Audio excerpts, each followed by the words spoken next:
पायल gaming हे नाव गेल्या काही दिवसांपासून तुम्ही ऐकतच असाल. सोशल मीडियावर मोठा फॅनबेस असणाऱ्या पायलचं गेमिंग क्षेत्रातही मोठं नाव आहे. पण सध्या पायल चर्चेत आहे ते एका आक्षेपार्ह व्हिडिओमुळे. त्यामुळे पायल गेमिंग हे प्रकरण नेमकं काय आहे आणि पायल नेमकं काय करते जाणून घेऊयात या व्हिडिओमधून.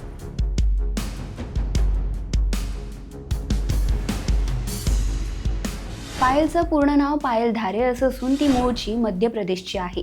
काही दिवसांपूर्वी डिजिटल मीडियावर एक आक्षेपार्ह व्हिडिओ व्हायरल झाला, ज्यामध्ये पायलच्या फोटोचा दुरुपयोग करण्यात आला. त्यामुळे अनेकांना ती पायलच आहे असं वाटलं, पण खरं तर असं नसून पायल डीप फेक टेक्नॉलॉजीचा शिकार झाली आहे. म्हणजेच या आक्षेपार्ह व्हिडिओमध्ये पायलच्या फोटोचा आणि तिच्या नावाचा चुकीच्या प्रकारे वापर करण्यात आला आहे.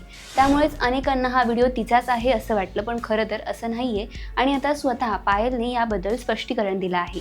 पायल इंस्टाग्राम वर पोस्ट शेअर करत म्हणाली, अशा कुठल्या मुद्द्याबद्दल सोशल मीडियावरून मला बोलावं लागेल असं मला कधीच वाटलं नव्हतं. गेल्या काही दिवसांपासून डिजिटल मीडियावर एक व्हिडिओ व्हायरल होत असून त्यामध्ये माझ्या फोटोचा आणि माझ्या नावाचा चुकीच्या प्रकारे वापर होत आहे. पण खरं तर त्या व्हिडिओचा माझ्याशी किंवा माझ्या नावाशी काहीही संबंध नाही.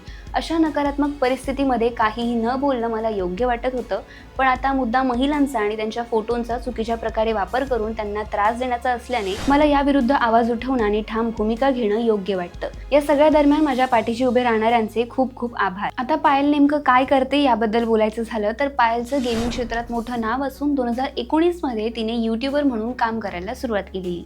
पायल बॅटलग्राऊंड मोबाईल इंडिया, पबजी, GTA यांसारख्या गेम्सचे गेम प्ले व्हिडिओ तयार करून सोशल मीडियावर पोस्ट करायची आणि यामुळेच फार कमी कालावधीत तिचा मोठा फॅनबेस तयार झाला होता. पायलने 2024 मध्ये मूवीजमध्ये आंतरराष्ट्रीय पुरस्कारही जिंकला होता आणि हा पुरस्कार जिंकणारी ती पहिली महिला गेमर ठरली होती. यासह पायल त्या टॉप गेमर्सपैकी एक आहे ज्यांना पंतप्रधान नरेंद्र मोदी यांना भेटण्यासाठी आमंत्रित करण्यात आलं होतं. त्यावेळी पायलने भारतीय गेमिंग इंडस्ट्रीच्या भविष्यावरही चर्चा केली होती. AI तंत्रज्ञान योग्य की अयोग्य, तुम्हाला काय वाटतं हे आम्हाला कमेंट करून नक्की कळवा आणि असेच व्हिडिओज पाहण्यासाठी लोकसत्ता ऑनलाईनला फॉलो करा.